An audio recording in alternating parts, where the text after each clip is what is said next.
سلام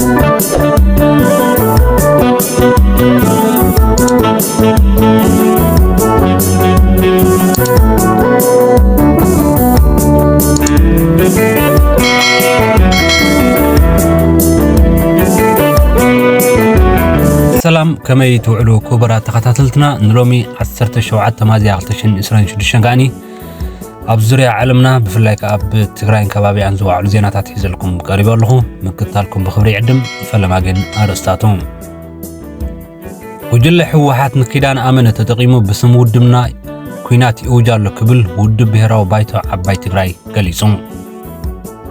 دبراتين كابزمور حكوينات تهدس زقويلو سلام حشن كبل اتي كاودب حوحات تفنجلو سمرة زبل ودب أو أديس أبابا زمسرتن مراحي تسلفن زخونة جيتاچو ردا قليسون غزياو محدار تهدس ورده لو مكهوب حسيب زنبره مغلصي كاب ابالات دحننت تግራይን عجبتن بزغربلو محصنتا اناوحي وخم زلو تغليصون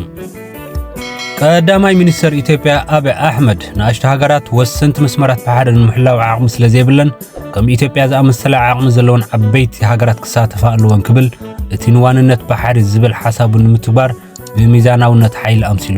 ገሊጽዎሎም أب أكسون أمنت مسلمنا لما علتي عربي كسجدو بزي مخالم بصحنا حبريت الله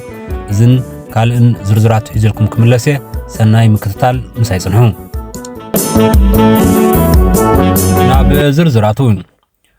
وجل حوحات نغيدان أمنة تتقيمه بسم ودمنا كوينات يوجال كبل ود بهراو بايتو عباي تقراي قليسون تود باب ذهبو مجلس كم زمل كتو وجل حوحات ناب ودبنا زغربو ناي عجبن صاوعي زي مقبالنا سيبو كا ودبنا بناي سنم غبار غدلت قدم خلت عام استاجد اتو كيدان امنه بمتقام بسم ودبنا زي حغاو منقسقاس እና ገበረ ይርከቢሉ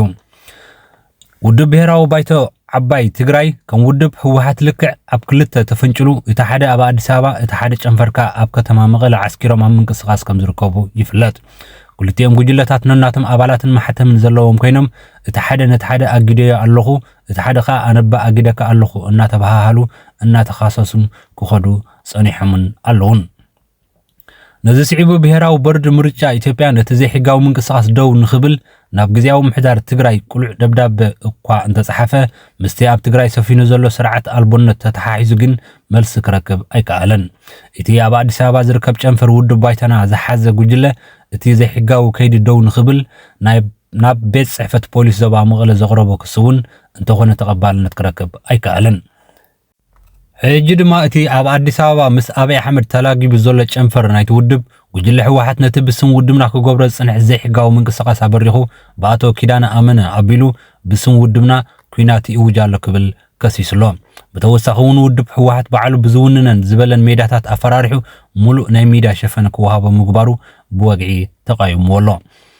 ውድብ ብሄራዊ ባይተና ዓባይ ትግራይ ጉጅለ ሕወሓት ኣቶ ኪዳነ ኣመነ ተጠቂሙ ብስም እቲ ውድብ ዝገብሮ ዘሎ ዘይሕጋዊ ምንቅስቃስ ይኹን ኣዋጅ ኩናት ንውድብና ዘይውክልን ዘይሕጋውን ምዃኑ ንኣባላትናን ደገፍትናን ብሓፈሻኻ ንመላእ ህዝብና ከነፍልጥ ንደሊ ይብል እቲ ኣብ ኣዲስ ኣበባ ንሰፈረ ሓደ ክንፍት ሰልፊ እቲ ኣብ ኣዲስ ኣበባ ዝዓረደ ምቃል እቲ ውድብ ከም ዝገለጾ እቲ ከይዲ ኣዋሃባ መግለጽ ዘይሕጋዊ ምዃኑ በኣካል ይኹን ብጽሑፍ ብተደጋጋሚ ንዝምልከቶም ኣካላት ከም ዘፍለጠ ብምዝኽኻር ዘይስነ መግባራውን ዘይሕጋውን ሽፋን ሚድያ ዝሃባ መንግስታውያን ይኹና ዘይመንግስታውያን ሚድያታት ሸፈነ ብምሃብን ተሓባበርቲ እቲ ዘይሕጋዊ ተግባር ኮይነን ስለ ዘለዋ ምስ ዝምልከቶ ኣካል ብምዃን ሕጋዊ ስጉምቲ ክወስድ ክሰርሕ ምዃኑ እውን ኣፍሊጡሎ እቲ ኣብ ከተማ መቐለ ዓሪዱ ዘሎ ምቃል እቲ ውድብ ንጽምዶ ዝድግፍን ብፖለቲከኛ ኪዳነ ኣመነ ዝምራሕ ሰልፊ ፖለቲካ ባይቶና ነቲ ካብ ኣዲስ ኣበባ ዝተዋሃበ መግለጺ ክሳብ ሕጂ ዝሃቦ መልሲ የለን እቲ ኣብ ከተማ መቐለ ዝዓረደ ሓደ ክንፊ ፍንጫል ውድብ ባይቶና ዝምራሕ ኣቶ ኪዳነ ኣመነ ንምቕባል ሽመት ጀነራል ታደሰ ወረደ ኣመልኪቱ ዝሃቦ ተሪር መግለጺ ኣብ ናይ ትማል ዜናና ምጽብጻብና እውን ይዝከር እዚ ከምዚ ኢሉ እንከሎ ደብረጽዮን ካብ ዝመርሖ ኩናት ታደሰ ዝእውየሉ ሰላም ይሕሸን ክብል እቲ ካብ ውድብ ሕወሓት ተፈንጭሉ ስምረት ዝበሃል ውድብ ኣብ ኣዲስ ኣበባ ዝመስረተ መራሒት ሰልፊ ዝኾነ ጌታቸው ረዳ ገሊጹ እቲ ብጸርፊ ካብ ሓደ ዓቢ ፖለቲከኛ ትጽቢት ዘይግበረሉ ዝወረደ ዘረባታት ብምዝራብ ዝፍለጥ ኣማኻሪ ጉዳያት ምብራቕ ኣፍሪካ ቀዳማይ ሚኒስተር ኣብ ኣሕመድ ኮይኑ ዝሰርሕ ዘሎ በአብ አሕመድ ዝተሸመን ዘገልግል ዘሎን ኣብ ቦምበር ውድብ ስምረት ኣቶ ጌታቸው ረዳ ኣብዚ ሕጂ እዋን ኣብ ትግራይ ተፈጢሩ ዘሎ ምስሓብ ኣመልኪቱ ኣብ ልዕሊ ዶክተር ደብረጽዮን ገብረ ሚካኤልን መሪሕነቱን ተሪር ነቐፌታ ኣቕሪብሎ እቲ ንኣስታት ሓደ ዓመት ፕረዚደንት ግዜያዊ ምሕዳር ትግራይ ኮይኑ ዘገልገለን ኣብ መወዳእታ ድማ ምስ መራሕቲ ሕወሓት ብዘይ ምስምምዕን ብመራሕቲ ሰራዊት ትግራይ ዝተገብረሉ ተጽዕኖን ሰጊኡ ናብ ኣዲስ ኣበባ ዝሃደመ ጌታቸው ረዳ ነቶም ንዓሰርተታት ዓመታት ሓቢሮም ምስኡ ክሰርሑ ዝጸንሑ ላዕለዎት መሪሕነት ኮይኑ ዘገልገላ ውድቡን ሕወሓት ኣብ መንጎኦም ብዝተፈጥረ ናይ መሪሕነት ሃጓፍ ድሕንነት ኣይተሰማዓንን ብምባል ምስ ካልኦት መሻርክቲ ኮይኑ ናብ ኣዲስ ኣበባ ከም ዝኸደውን ይዝከር። ጌታቸው ነቲ ንሱ ኣብ ዝተረኽበሉ ኣብይ ኣሕመድ ንጀነራል ታደሰ ወረደ ካብ ውዕል ፕሪቶርያ ወጻኢ ንሓደ ዓመት ሽሞቱ ዘናውሓሉ ስዒቡ ኣብ ትግራይ ኣጋጢሙ ዘሎ ህሞት መሰረት ገይሩ ኣብ ዘመሓላለፎ መልእኽቲ ነቲ ጉጅለ እናበለ ዝጽውዖ ህወሓት ንህዝቢ ትግራይ ዳግማይ ናብ ሓዊ የእትዎ ከም ዘሎ ብምግላጽ መበል 100 ዙር ዕብዳን ክብል ገሊጹ ኣሎ። ቅድሚ 7 ዓመታት ኣብ ትግራይ ዝተኻየደ ጀኖሳይዳዊ ኩናት ሕገ መንግስቲ ንምኽባር ተባሂሉ ከም ዝተገብረ ዘዘኻኸረ ጌታቸው ረዳ ሕጂ ግን እቲ ስልጣኑ ዘብቅዐ ኣካል ተመሪጸ ብምባል ዳግመይ ንህዝቢ ንሓደጋ የቃልዓሎ ኢሉ ዶክተር ደብረጽዮን መሪሕነቱን ስልጣንን ውሕዳት ሰሙናት ንምውሓስ ክብል ንህዝቢ ትግራይ ናብ ደልሃመት ይእትዎ ከም ዘሎ ብምግላጽ ነቲ ናይ ቀደም ውድብ ሕወሓት ድማ ጸማ መሪሕነት ክብል ወቒስዎ ኣሎ። ጌታቸው ረዳ ደብረጽዮን ካብ ዝመርሖ ኩናት ታደሰ ወረደ ዘእውየሉ ሰላም ይሕሸኒ ብምባል ንሰላም ቀዳምነት ከም ዝህብን ንፕረዚደንት ሌተናል ጀነራል ታደሰ ወረደ ከም ዝድግፍን እውን ብወግዒ ኣፍሊጡሎ። እቲ ኣብ ውሽጢ ትግራይ ዘሎ ውሽጣዊ ምስሕሓብ ንስርዓት ህግደፍ እምበር ንህዝቢ ትግራይ ኮነ ንመሪሕነት ሕወሓት ከም ዘይጠቅም ብምሕባር መሪሕነት ዶክተር ደብረጽዮን ንትግራይ ናብ ዝኸፍአ ዓዘቕቲ የእትዋ ከም ዘሎ ገሊጹሎ። ፕረዚደንት ታደሰ ወረደ ሎሚ ክህቡ ሓሲቡ ዝነበረ መግለጺ ካብ ኣባላት ድሕንነት ትግራይን ዓጀብትን ብዝቐረበሉ ምሕጽንታ ኣናውሒዎ ከም ዘሎ ተገሊጹ። እቲ ፕረዚደንት ማእከላይ ኮሚቴ ሕወሓት ከካይዶ ዝቐናይ ኣኼባ ምዝዛሙ ስዒቡ እቲ ኣኼባ ኣንጻሩ ዝቐንዐ ከም ዝኾነን ነቲ ፕረዚደንት ብሓይሊ ንምእላይ ዝዓለመ ምዃኑን ተረዲኡ ናይቲ ውድብ ውሳነ ንምቅዋምን መጠንቀቕታ ንምሃብን ንሰዓት 11 ቅድሚ ቀትሪ መግለፂ ንምሃብ ናይ መንግስትን ናይ ውልቅን ሜዳታት ፀዊዕ ዝነበረ ኮይኑ ይኹን እምበር ኣባላት ሃገራዊ ድሕነት ስርዓት ህግደፍ ኣብ ከተማ መቐለ ብብዝሒ ብምእታዎም ንህይወቱ ሓደጋ ከም ዝኾነን ካብ መቕረብቱን ሓለውትን ሓበሬታ ምስ በጽሖ ነቲ መግለፂ ንጽባሕ ክሰጋገር ብምግባር ሎሚ መግለፂ ካብ ምሃብ ተቆጢቡ ከም ዘሎ ተፈሊጡ። ማእከላይ ኮሚቴ ሕወሓት ግዜያዊ ምምሕዳር ትግራይ ሌተናንት ጀነራል ታደሰ ወረደ ብሓይሊ ተኣልዩ ቅድሚ ኩናት ዝነበረ ምምሕዳር ናብ ቦትኡ ክምለስ ብኣብዝሓ ድምፂ 38 ድጋፍ 4 ተቃውሞ 2 ድምፂ ተዓቅቦ ብምርካብ ትማሊ ኣማሲኡ ከም ዝወሰነ ተገሊጹሎ። ሕወሓት ካብ ዕኒኒ ዘገላግል ውሳነ ክውስን እየ ኢሉ ተሓኒዩ ዝጀመረ ኣኼባ ከበድቲ ውሳነታት ከም ዝወሰነ ድማ ምንጭታት ሓቢሮም ኣለዉ። እቲ ኣኼባ ንዝበለጸ ድሕንነትን መራኸቢ ሰሜናውን ክኸውን ተባሂሉ ኣብ ከተማ ኣክሱም ክካየድ ዝቐነየ ኮይኑ ሎሚ ድማ ምስ ላዕለዎት መራሕቲ ሰራዊት ትግራይ ዝተረኽብሉ ቀጺሉ ውዒሉ ኣሎ። ስልጣን ጀነራል ታደሰ ወረደ ኣብቅዕዩ ኢሉ ብምዋጅ ንቤት ምኽርን ሓይልታት መኽተን ውሳነ ብምሃብ ኣጀንዳ ሒዙ ክዝቲ ዝቐነየ ማእከላይ ኮሚቴ ሕወሓት እቲ ምስ ጎረባብቲ ክልላትን ሃገራትን ዝተጀመረ ጽምዶውን ብዝሓየለ መልክዕ ንክቕጽል ከም ዝወሰነ ተገሊጹሎ።